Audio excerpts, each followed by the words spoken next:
और वामपंथी पार्टियों के राज्य नेतृत्व,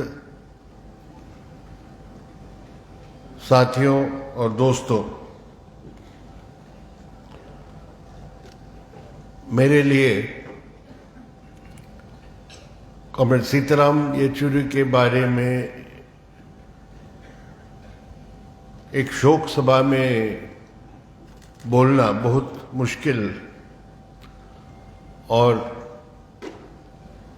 दर्दनाक काम है, क्योंकि 50 साल कि हमारे बीच में रिश्ते और कॉमरेडशिप रहा है। जब से वो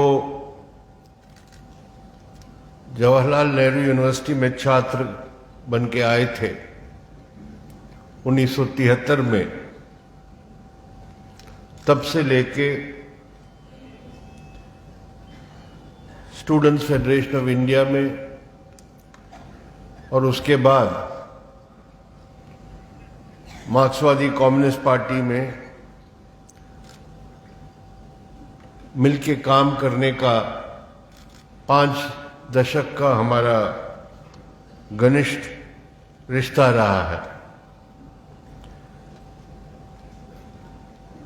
कॉमरेड सीताराम येचुरी के बारे में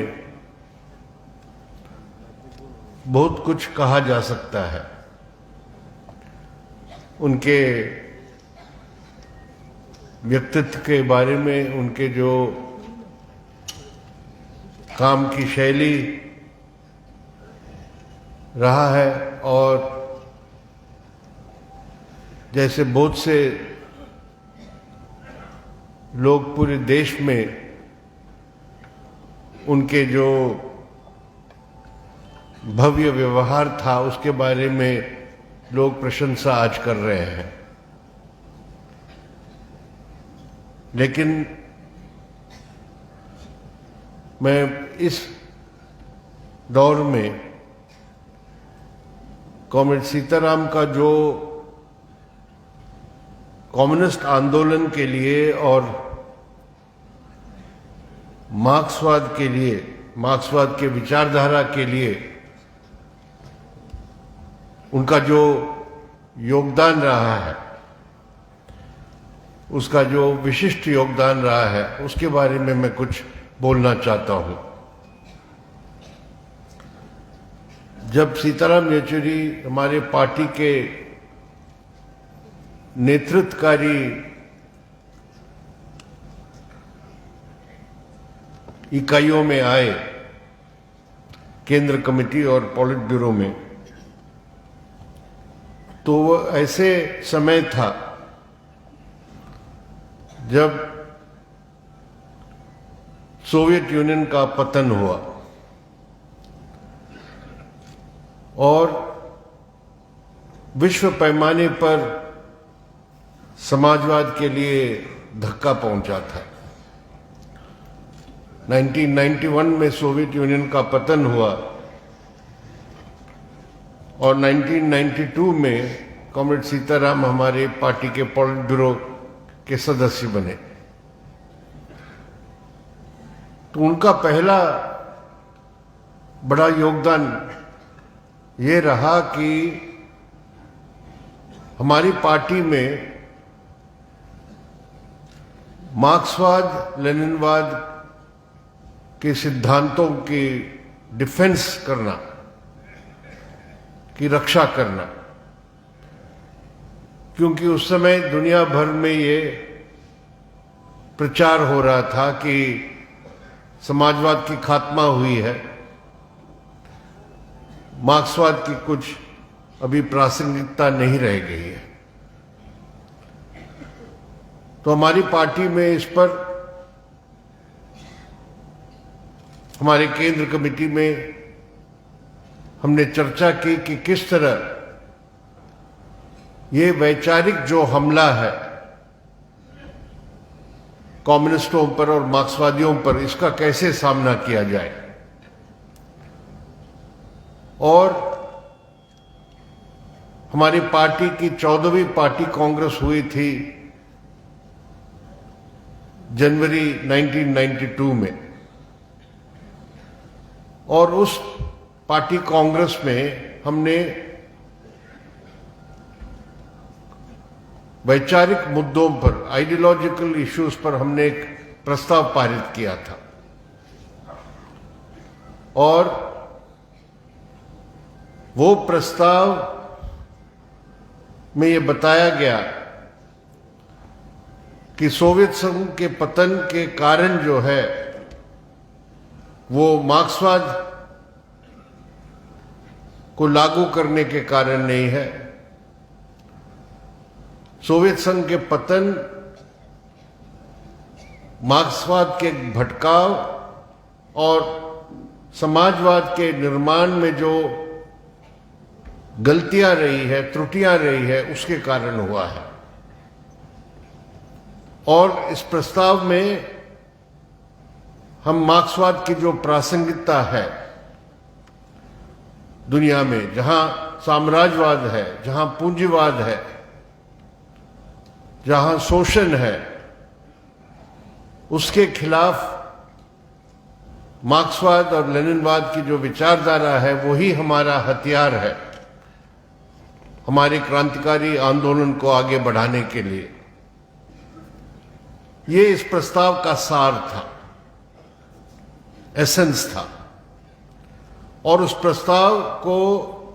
पार्टी कांग्रेस में कॉमरेड सीताराम ने पेश किया था, जो उस समय पॉलिट ब्यूरो के सदस्य भी नहीं थे, केंद्र कमेटी का एक सदस्य था, लेकिन उनकी जो वैचारिक स्पष्टता थी, मार्क्सवाद का गहराई अध्ययन था, उसी को मान्यता देते हुए हमारे पॉलिट ब्यूरो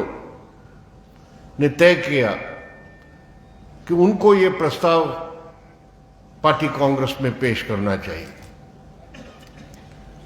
तो ये दिखाता है कि बहुत कम उम्र में ही कॉमरेड सीताराम मार्क्सवाद का ग्रहण करके मार्क्सवाद को हमारे समाज और दुनिया में किस तरह लागू करना चाहिए, विश्लेषण करना चाहिए, उसमें वो एक कुशल, उसका एक प्रायोजक बन के उभर के आया। तो हमारी पार्टी के लिए, जो कम्युनिस्ट पार्टी है, हमारे लिए जो विचारधारा है वो सबसे महत्वपूर्ण है, वो है मार्क्सवाद की विचारधारा। और इसी मार्क्सवाद से लैस होके हम अपनी पार्टी के रणनीति और कार्यनीति तय करते हैं, और इसी मार्क्सवाद से लैस होके हम इस नतीजे पर पहुंचे हैं कि दुनिया के पैमाने पर हमारा मुख्य दुश्मन साम्राज्यवाद है, और हमारे देश के पैमाने पर हमारा मुख्य दुश्मन हमारे देश के बड़े पूंजीपति और भूस्वामी है। और हम इसी मार्क्सवाद पर आधारित रणनीति तय किए हैं हमारे देश में एक जनता की जनवादी क्रांति का निर्माण करने के लिए, एक रास्ता तय करने के लिए। तो कॉमरेड सीताराम के राजनीतिक जीवन से सबसे अहम सबक सीखने का यह है कि एक कम्युनिस्ट होने के लिए हमें मार्क्सवाद लेनिनवाद के विचारधारा को पूरी तरह ग्रहण करके हमारे जीवन में उसको, हमारी पार्टी के कार्रवाई में, काम में उसको पूरी तरह हमें अमल में ले आना है। दूसरी बात कॉमरेड सीताराम के बारे में, इसी कम्युनिस्ट और मार्क्सिस्ट दृष्टिकोण से वो समझते थे कि हमारा जो वर्ग संघर्ष है वो सिर्फ हमारे देश तक सीमित नहीं है। हमारी जो संघर्ष है, हमारा जो आंदोलन है, वो विश्व पैमाने पर जो साम्राज्यवाद है, विश्व पूंजीवाद है, उसके खिलाफ भी हमारा आंदोलन और संघर्ष है। और हमारी पार्टी सिर्फ मार्क्सवाद लेनिनवाद की डिफेंस में, रक्षा में ही नहीं खड़ी हुई। पूरी दुनिया में जहां भी साम्राज्यवाद के खिलाफ और नव उपनिवेश के खिलाफ संघर्ष रहा है, उसके साथ हम भाईचारा प्रकट करके, उनके साथ संबंध स्थापित करके हमारे विश्व पैमाने पर जो हमारा नारा है, दुनिया के मजदूर एक हो, उस नारे को अमल में ले आने के लिए हमारे जो अंतर्राष्ट्रीयवाद है, उस अंतर्राष्ट्रीयवाद, इंटरनेशनलिज्म के लिए कॉमरेड सीताराम ने बहुत बड़ा योगदान किया है। कॉमरेड हरकिशन सिंह सुरजीत लंबे समय के लिए हमारे पार्टी के अंतर्राष्ट्रीय विभाग के, इंटरनेशनल डिपार्टमेंट के हेड होते थे। जब वो पार्टी के महासचिव बने 1992 में, तो उसके बाद कॉमरेड सीताराम हमारे पार्टी के इंटरनेशनल डिपार्टमेंट के प्रमुख बने। और मेरे ख्याल में कॉमरेड सुरजीत के बाद वही हमारे पार्टी के एक नेता रहे जो दुनिया के सब कम्युनिस्ट पार्टियों के साथ, सब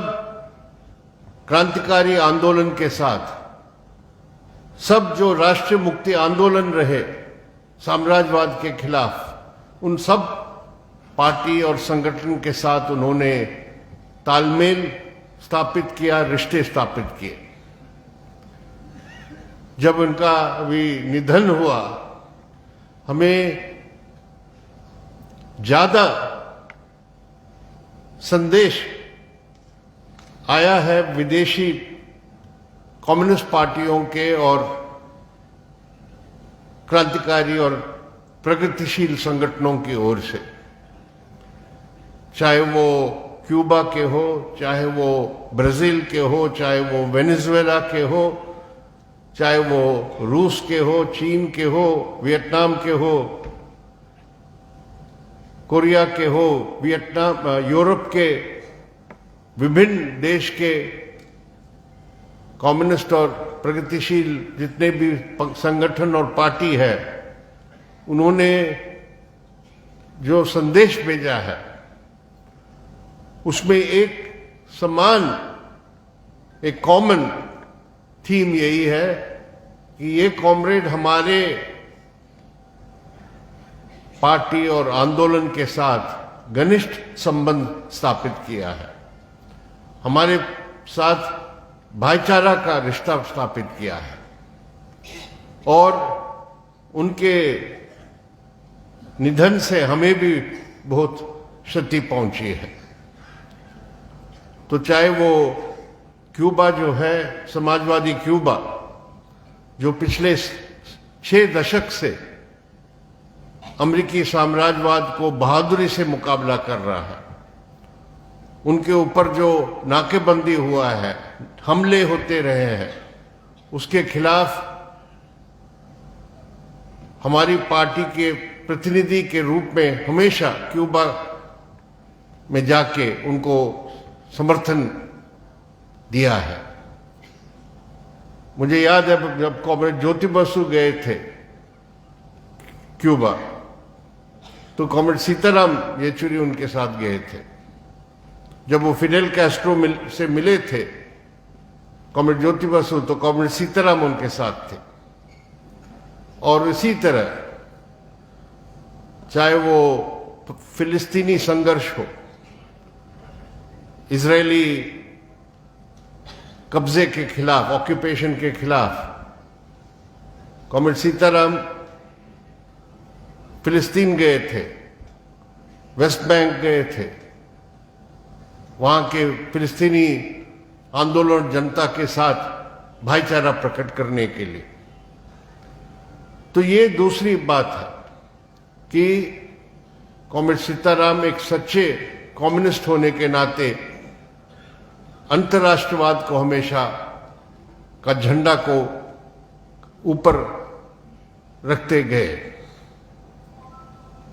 और तीसरी बात, जो मार्क्सवाद की जो उनकी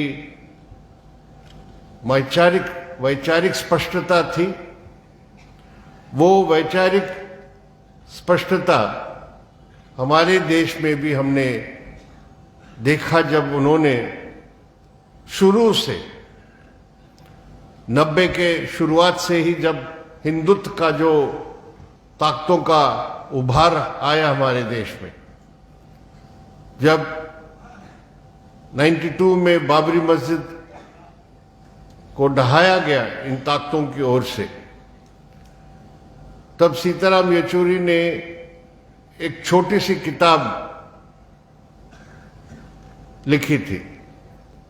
सिर्फ 77 पेज का किताब है, जिसमें उन्होंने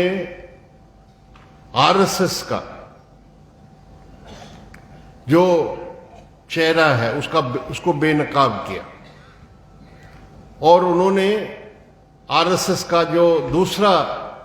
सरसंघचालक था गोलवालकर ने 1939 में 1939 में एक किताब छापा था, जिसमें उसका टाइटल था we and our nationhood defined. और उसका विश्लेषण किया कॉमरेड सीताराम ने कि ये फांसीवादी विचारधारा का नमूना है। This is a typical example of fascistic ideology. आज आरएसएस उस किताब की बात नहीं करते हैं, उनको छिपाया है। आप कहीं भी आरएसएस के संस्थाओं में जाएंगे, ये किताब आपको नहीं मिलेगा, क्योंकि उसमें उन्हें हिटलर को प्रशंसा किया है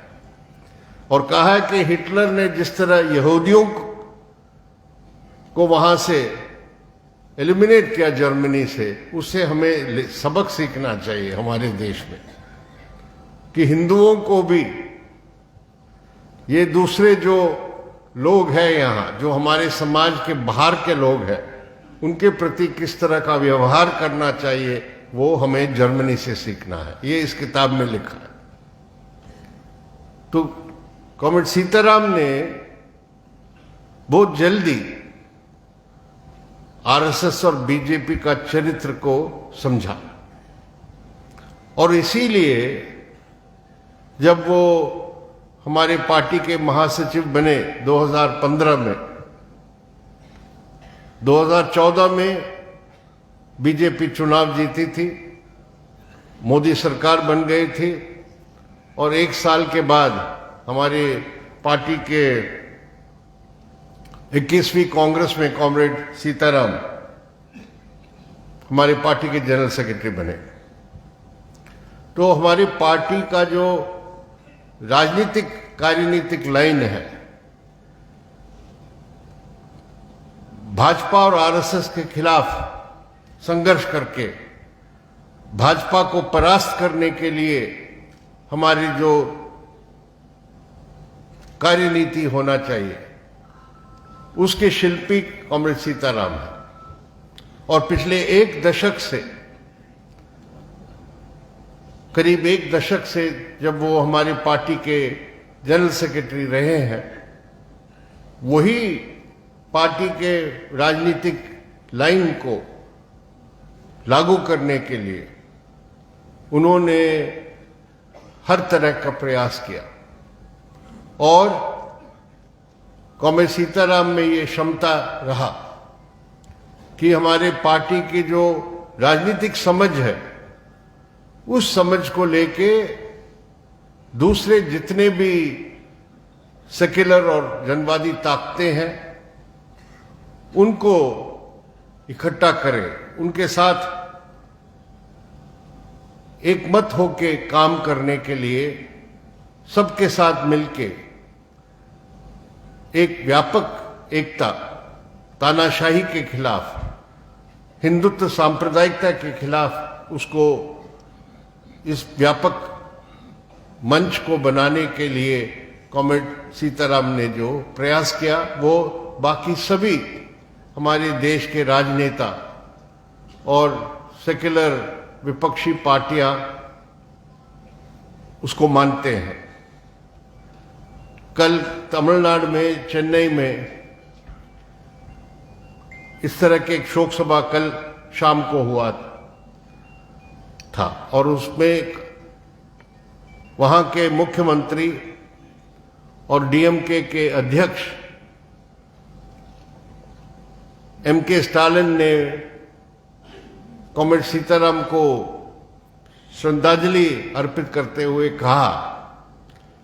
कि जो इंडिया ब्लॉक की पार्टियां बनी चुनाव के पहले, उसको बनाने का काम में कॉमरेड सीताराम येचुरी का एक महत्वपूर्ण भूमिका रहा है। तो ये सब दूसरी पार्टियों के लोग, नेता भी मानते हैं कि भाजपा के खिलाफ, आरएसएस के खिलाफ, हिंदुत्व तानाशाही ताकतों के खिलाफ एक व्यापक एकता और जन आंदोलन खड़ा करने में कॉमरेड सीताराम का बड़ा योगदान रहा है। इसीलिए इस अवसर पर हमारे देश की जो राजनीति जिस जंक्चर पे है, अभी भी खतरा है इन ताकतों की ओर से। लोकसभा चुनाव में उनको कुछ कमजोर करने के लिए हम सफल रहे, लेकिन आज भी वो सत्ता में है। और कॉमरेड सीताराम हॉस्पिटल जाने के पहले, बीमार होने के पहले, हमारी पार्टी के 24वीं पार्टी कांग्रेस की तैयारी में जुट गए थे और हमारी पार्टी के लीडरशिप में, पार्टी केंद्र में उन्होंने ये बहस शुरू कर दी थी कि किस तरह हमें पार्टी को एक तरफ भारतीय जनता पार्टी और आरएसएस के खतरे के खिलाफ हमारी जो व्यापक लड़ाई है उसको कैसे चलाए, और दूसरी तरफ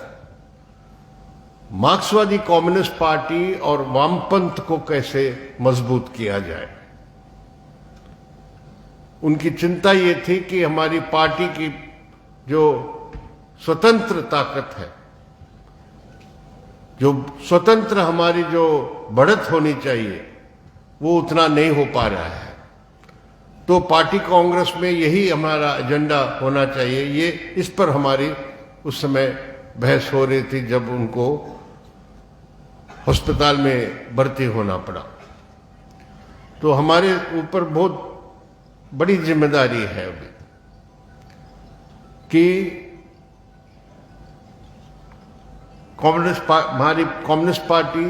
वामपंथी आंदोलन और वामपंथी जनवादी आंदोलन को कैसे हम मजबूत करें, उसको और उसका प्रभाव बढ़ाए, और ये काम हमें करना पड़ेगा। कॉमरेड सीताराम येचुरी ऐसे एक पार्टी के नेता थे जिसमें हमारे काम सामूहिक है, हमारी एक सामूहिक कार्य प्रणाली है, एक कलेक्टिव लीडरशिप है। इसीलिए कॉमरेड सीताराम के न रहने से जो बहुत भारी हमारी क्षति है, हमारे लिए बहुत सिवियर लॉस है, उसके बावजूद हमें विश्वास है कि हमारी पार्टी की जो सामूहिक हमारे काम है, सामूहिक नेतृत्व है हर स्तर पर, हम उस सामूहिक कार्य के आधार पर हमारे कलेक्टिव एफर्ट से ये जो कमी है उसको हम पूरा करेंगे। और कॉमरेड सीताराम ने जो अपने पूरे जीवन को कम्युनिस्ट पार्टी और कम्युनिस्ट आंदोलन के लिए बिताया था, उसे प्रेरणा लेके हम हमारी पार्टी और वामपंथी और जनवादी आंदोलन को आगे बढ़ाएंगे। ये शपथ लेके हमें कॉमरेड सीताराम को श्रद्धांजलि आज अर्पित करना चाहिए। धन्यवाद।